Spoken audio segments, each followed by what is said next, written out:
I spent my childhood nearby Milano, in a city called Sesto San Giovanni. My father is an amateur musician, not professional. He was conducting chorus, so he took me to rehearsals. So I was fascinated by the fact that he was moving the hands and some people reacted to him. So in my mind, I thought my dad was a magician. My mom is a housewife and she took care of myself and my brother, very supportive, also very lovely, but also very strict. So in teaching us to get a sense of responsibility, even when we were very young. My brother is not a musician, although he's a very talented he's a very talented musician. Sometimes he gives me some comments about my performances, really spot on.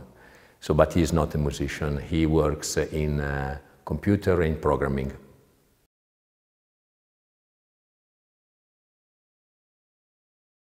I love very much the silence, but before the performance I talk a lot because I don't want to think.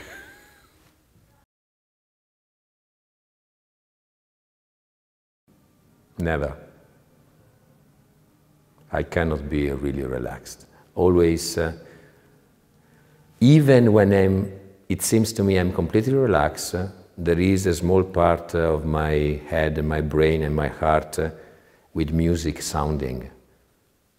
Sometimes it could be even an obsession, and sometimes I would like to say, give me a break.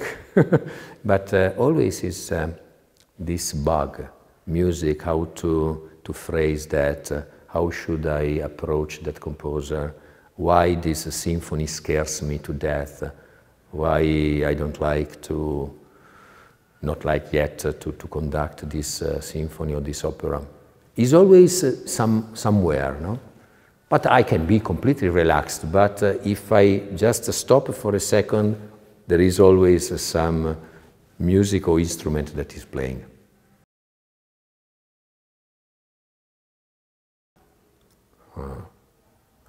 The arrogance and the ignorance.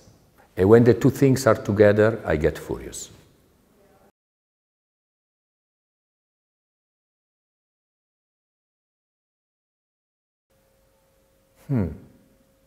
I would like to be more organized in day-by-day life things. I'm incredibly well organized in what concerns my activity as a conductor, so how to learn scores, how to organize rehearsals. But in the day-by-day life, I would like to be a little bit more organized and to waste less time.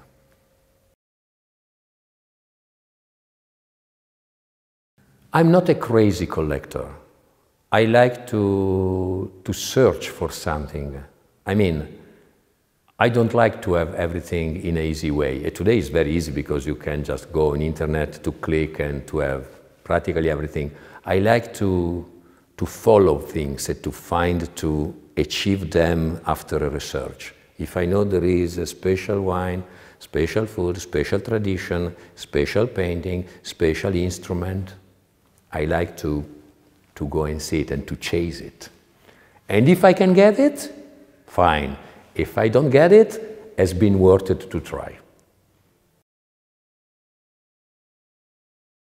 No, I'm not superstitious.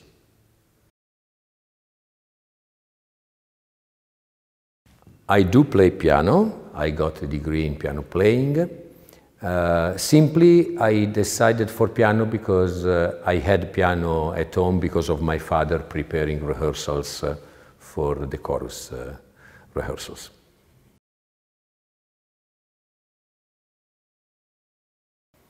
Very naturally, I became a conductor very naturally, just following my training as a piano player, as a composer training, as a conductor training, as a chamber music player training, and now the conductor, I am a conductor because In 1 year, in 1994, I won 2 international conducting competitions. After the second one, I thought, oh, maybe I should conduct.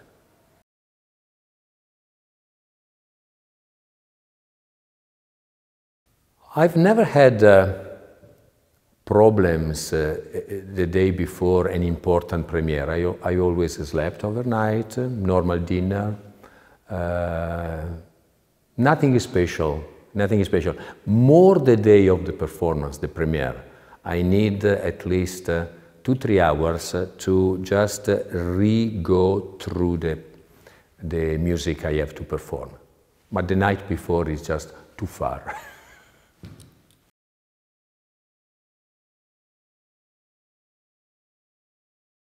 I did compose in my student years, but I don't think I have the talent to be a real composer. I can make some arrangements, but yeah, I know how to write music, but I don't think everyone is interested in listening to music composed by me. I'm more a performer, a translator from what I see on the scores.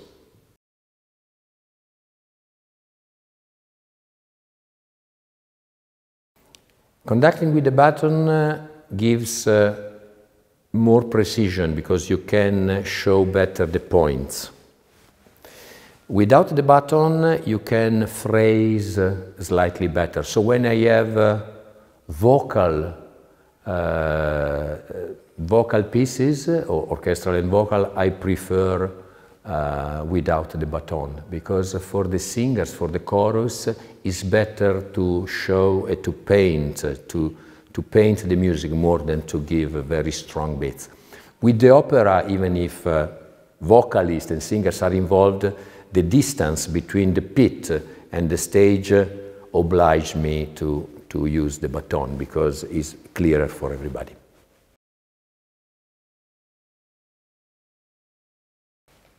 The one I have to conduct that night.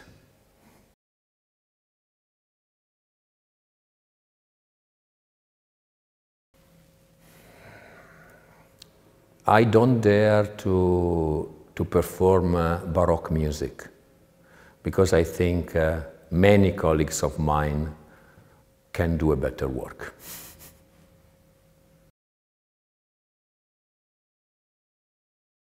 Oh, I'm still a fan of some already passed away performers because they are not here anymore. I have just to rely on recordings. But I am a fan of Glenn Gould, I am a fan of De Sabata, I am a fan of Frickschei, I am a fan of Mitropoulos, talking about classical. And there are some, probably I'm not a fan, but I hugely respect and love Sting. And among jazz players, I really adore Oscar Peterson.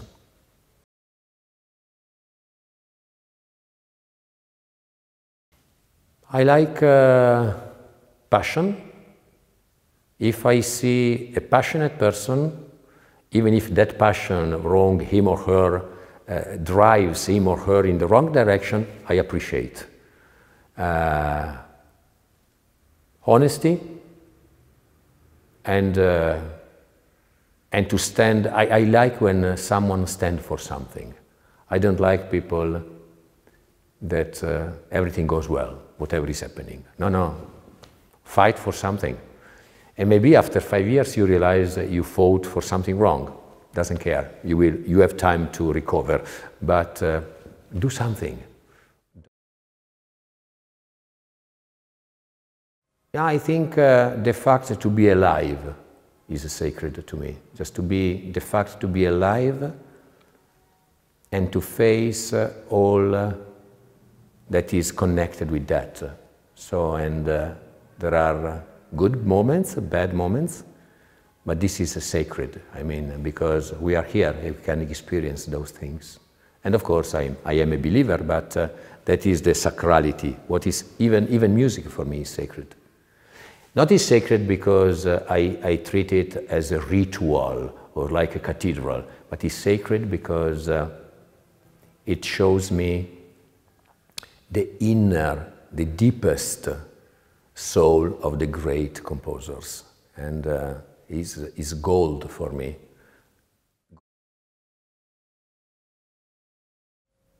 I'm not ashamed about anything, so if anything is out in internet, that means that I've done.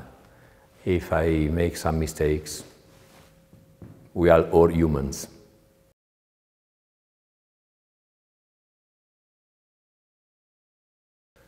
I think a flower to Lucia, to my wife. Has not been very recently, but has been the last important gift. So maybe 3 weeks ago, but yeah.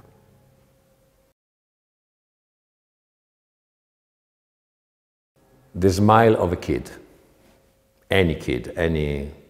But if someone 3 or 4 years old smiles to me, that makes my day.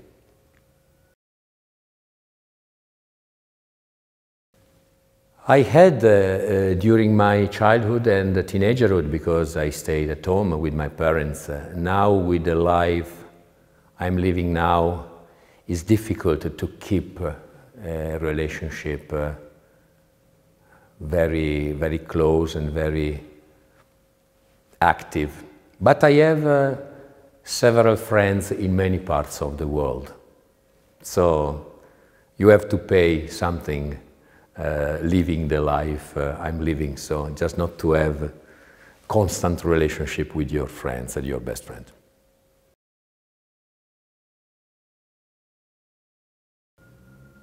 A sense of achieved complexity and beauty.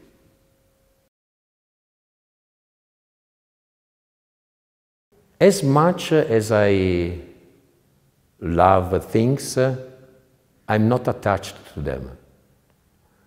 I can have it today, and tomorrow if I don't have it, I always think I was born without, so I can live without. If I have it, it's better, but if I don't have it, I will try to get for the next day. I'm not attached to things.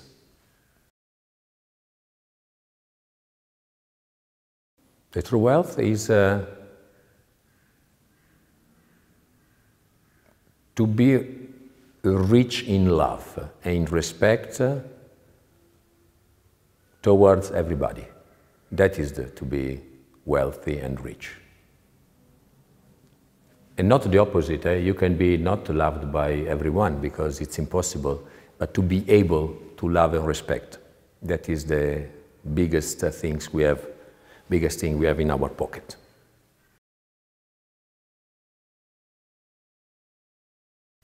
To travel. I wanted to travel. I wanted to go anywhere and everywhere in the world. That was my dream. But even to go to Antarctica or to the North Pole, which probably I will not do it, but or just to reach the farthest country, but not with a plane. Just when you are a child, I wanted to be astronaut. Every child wants to be astronaut, to go to the moon. But that it lasted for 2 or 3 years. But what lasted for long is just to travel. Basically walking. But of course, I still have this dream to walk from here till Japan. I will never do it. I'm too old for that. But in my mind there is, if I have a couple of friends, maybe we can go by car, sharing the driving.